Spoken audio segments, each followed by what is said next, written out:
Exercise 3.1 का question number 3 है। क्या है, हमने वैल्यू फाइंड करनी है एक्स एंड वाई की जब हमारे पास दो मैट्रिक्स क्या हैं, इक्वल हैं। जब ये मैट्रिक्स इक्वल हैं तो इसके कॉरस्पॉन्डिंग एलिमेंट्स भी क्या होंगे, इक्वल होंगे। तो आइए लिख लेते हैं हम।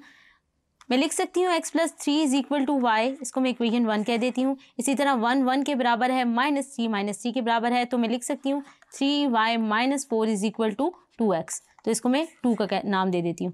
तो मैं यहाँ से क्या करती हूँ, x की वैल्यू निकाल लेती हूँ। तो वो क्या आ जाएगी, y - 3, और ये x की वैल्यू जो है y - 3 में इसमें क्या कर देती हूँ, पुट कर देती हूँ इक्वेशन 2 में।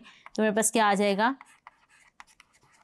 जब मैंने इक्वेशन 2 में पुट किया तो मैं इसको y के लिए सॉल्व कर लेती हूँ।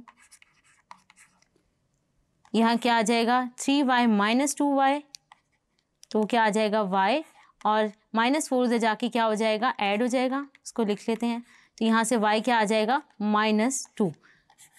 y आ गया तो x में वैल्यू पुट कर देते हैं y की, तो हमारे पास क्या आ जाएगा, x आ जाएगा। ये क्या आ जाएगा, -2 - 3, तो x क्या आ जाएगा, -5।